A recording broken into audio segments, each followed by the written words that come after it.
So, blackjack is a metaphor for life. And I'm not a gambler. I'm not someone that gambles, right? But I went out to a casino with my friends the other night, and I have so many thoughts I would like to share after this experience. Now, I've been to the casino before, but I never gambled, right? And like the other night was the first time I've ever gone out and gambled. And this whole experience blew my mind because it was not at all what I was expecting it to be, correct? So I'm going to talk about like the importance of social connection and then also why I think that blackjack is just like a metaphor for life, right? So I'm going to start with social connection because I've been having like a shit week, just a shit week. And I just got over being really, really sick.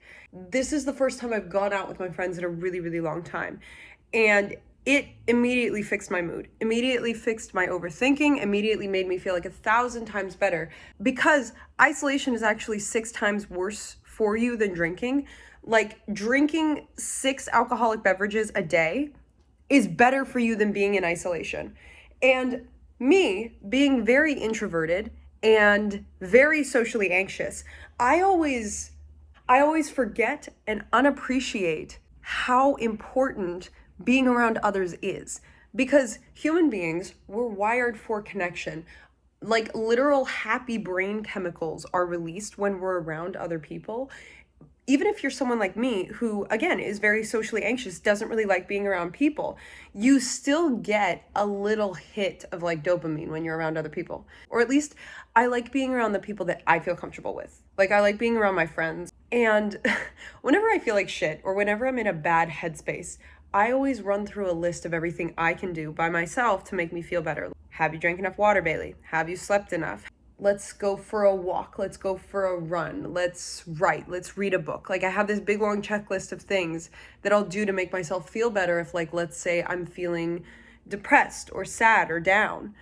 And nowhere on that list of things to make me feel better is call a friend, talk to a friend, go out, socialize, even if it's with strangers, like go out and socialize, like be around people, have connection with another person. It doesn't even cross my mind that maybe the reason that I feel like shit is because I've isolated myself, is because I'm not connecting with others, is because I haven't spoken to another human being in multiple days, right? But last night was super, super fun because obviously it's fun to talk to your friends, but it's also really fun to go out with your friends and have a night and have some fun. And it was great. It was great. It like gave a factory reset to all of these, like this heaviness I've been feeling on my chest, like this sadness I've been feeling. It made me feel really connected to them. Like they wanted me to be there. I was invited to go out on this little adventure with them. It was a great night. Like I loved it. And I don't know. I just wanted to start with that because I think you and me both are probably forgetting the importance of social connection and friendships. So I just wanted to throw that in there right at the beginning, how important social connection is for your health, literally your health, because there have been multiple studies that show, I think it like decreases dementia, it increases your lifespan, it literally helps with your blood pressure and heart rate. Like being around people is not just important for your mental health, it's important for your physical health. It's literally the same as like going out into the sunshine or drinking more water. It should be on your checklist of things we do. Connect with another person. You cannot live in isolation. It's horrible for you. And I wish that like doctors ran through that with you. Like you go to the doctor and you're not feeling good. They don't prescribe you like talk on the phone for an hour with your friend or go and have a fun night with your friends. I mean, I've never heard someone tell me to do that.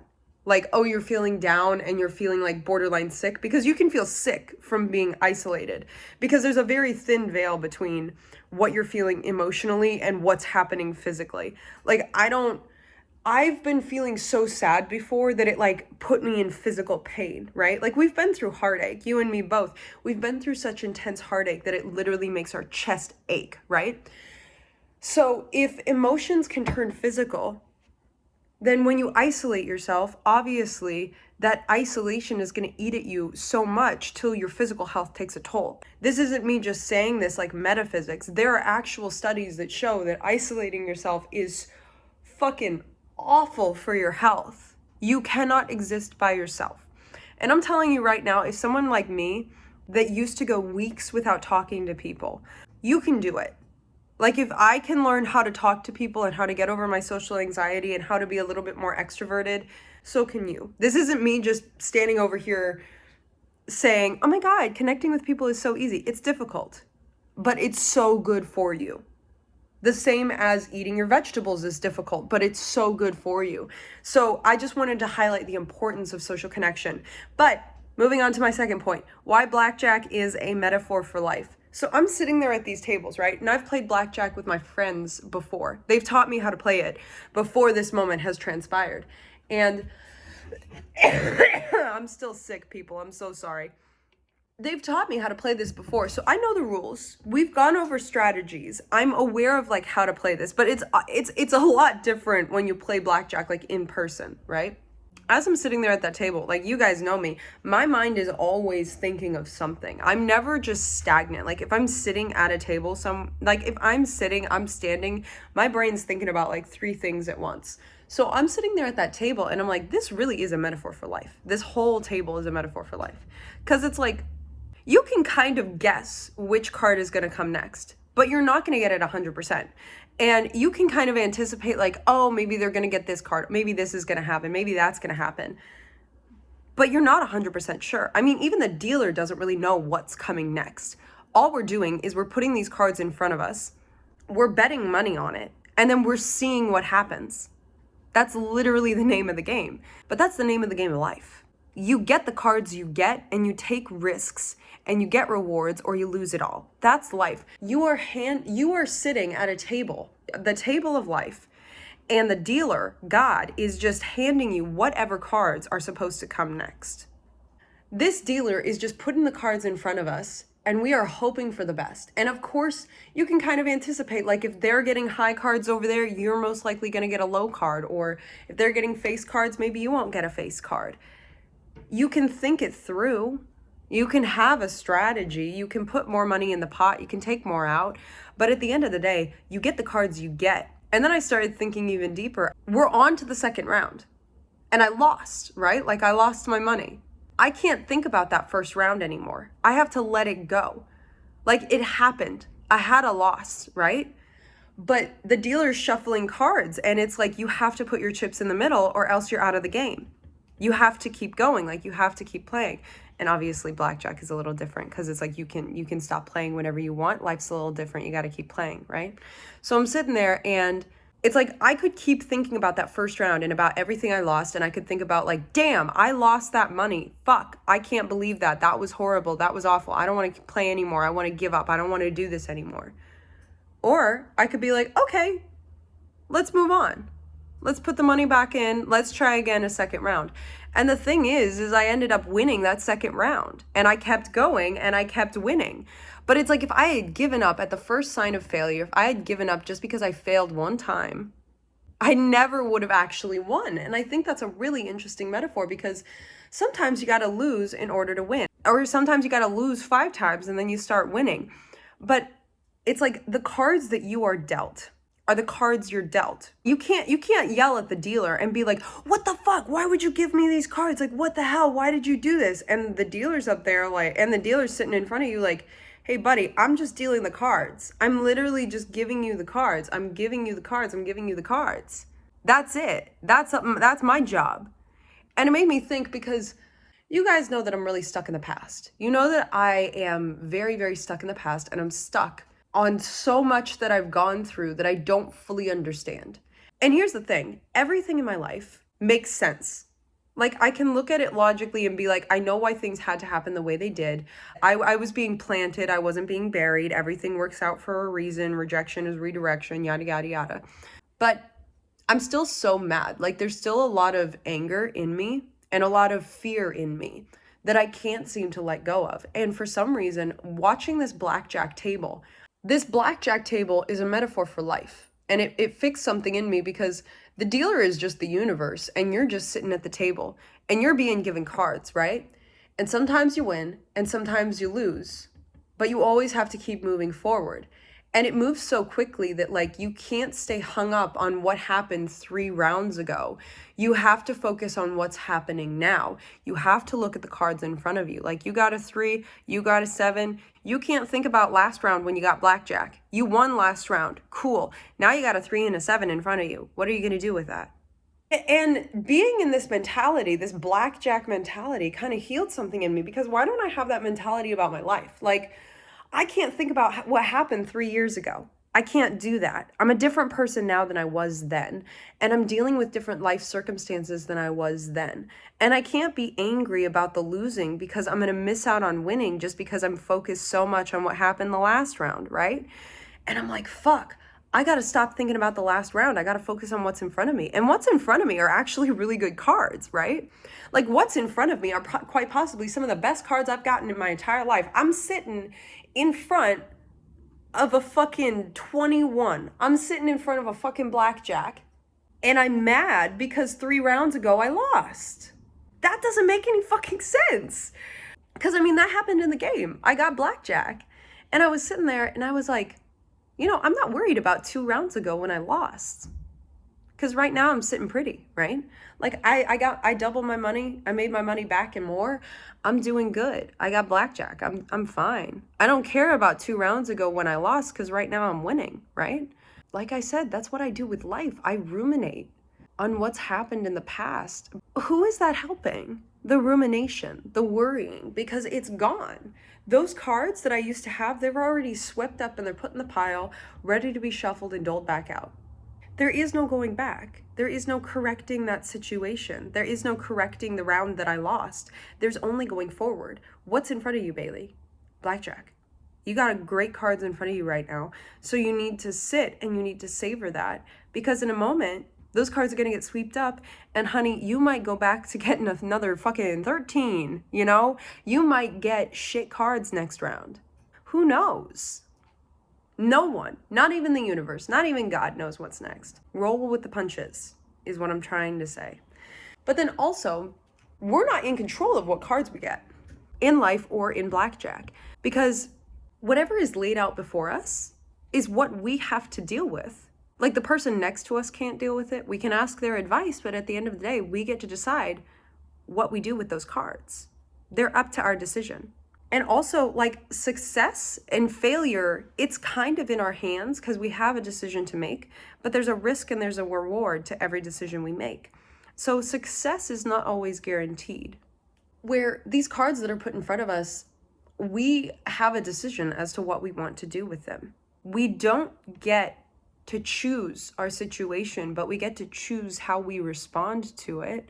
I just think of that speech that Angelina Jolie, where she said, there's someone else, another woman on the other side of the world, and she is more talented than me, could be more famous than me, could be more successful than me.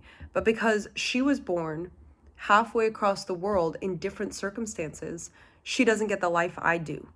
But somehow, by some stroke of luck, I was given the cards. I was born where I was born, to the family I was born into, and I get to be famous and rich and be an actress. But she doesn't, even though she's more talented than I am. That doesn't make sense. I just think about that all the time because it really comes down to the cards you're dealt. Because I guarantee you that the people who are famous in this world are not the most talented people in the world. It also makes me think about Anak Yai. She was literally just a college student at Howard University. Just this random face in a crowd, this random beautiful face in a crowd. And she was not planning on going off and being a model at all. And then all of a sudden, the universe worked some magic, gave her some good cards, and she got swept up and is now this amazing supermodel. And it just makes me think, how many hidden people are so insanely talented, so insanely deserving of a spotlight, but will never be allowed a spotlight just because they were not given the cards? It also makes me mad at the universe and at God, because what do you mean that the most talented people in this entire universe will go unnoticed? And I don't think it's a matter of hard work. I think it's a matter of circumstance, because some people don't have the money. They don't have the means. They don't have they don't have the money, they don't have the connections. And it's not a matter of working harder. It's like you can work as hard as humanly possible, but you have to have some kind of, universal support. You need to have money, or you need to have luck, you know? And very talented people are given very shit cards. Very wonderful people are given very shit cards. And again, all of this is happening in my head as I'm playing blackjack. But and it made me think even further, like, we can't judge people based on their success, because their success was a card pull. Their success was a mixture of hard work and luck. Their success was because of an accumulation of good cards that just landed them at that fucking 21 blackjack, winner takes all. Amazon, Jeff Bezos, this billionaire, literal richest man in the world. Actually, I don't know if it's him or Elon who's the richest man, but doesn't matter. Amazon could have not worked out.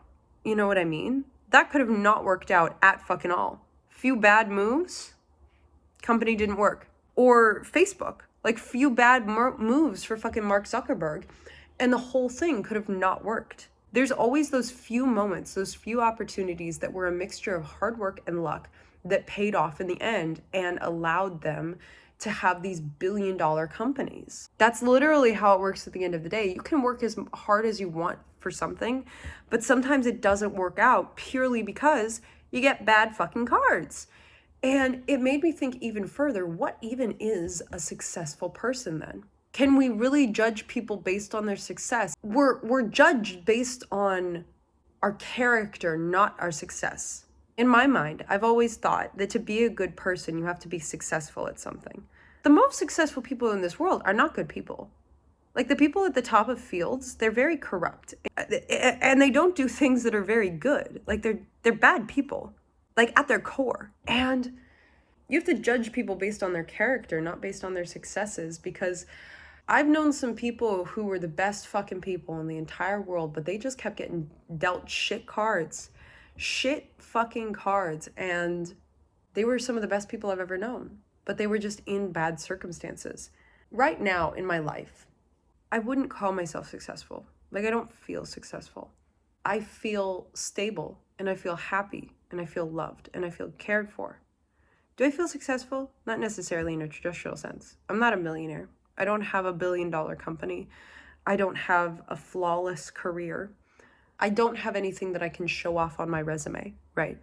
But I like who I am, and I like how I care for people, and I like how I would literally kill for my friends, and I like how I'm able to stand up for myself, and I like how I'm able to fight back against the things that I don't agree with, and I like how sure I am of myself. So I might not have anything on paper that proves that I'm successful, but I feel successful because I'm a good person. To live my best life, I want to make myself into the best person I can be. And whenever I thought of that, like, oh, how can I be the best person I could be? I always thought of success, like, oh, I'm going to go be a millionaire, or I'm going to accomplish X, Y, and Z, right? But now, after playing blackjack, it switched around my thinking to be like, I need to be the most loving person I can be. Because that's the true definition of success. Being a loving person, being a good person, having a character that you are proud of being. And that's what I want to focus on more. I would rather be known as a loving person than a successful person. I would rather be known as someone that people love to be around and have like 1 million people at my funeral instead of $1 million at my bank account. Like, have people care about me because I cared for them very deeply, and help those around me and make the world a better place. That's what I want to focus on. And I owe it to blackjack for changing my thinking on how to live my life, and for making me value those around me even deeper, and making me feel as though the real gift is the people we know. It's not the things we accomplish. I really, really value the people I'm around right now, and I really, really care for life. I went gambling, and it taught me to love life again, because I don't have to be successful to make my life worth something. To make my life worth something, I need to be loving.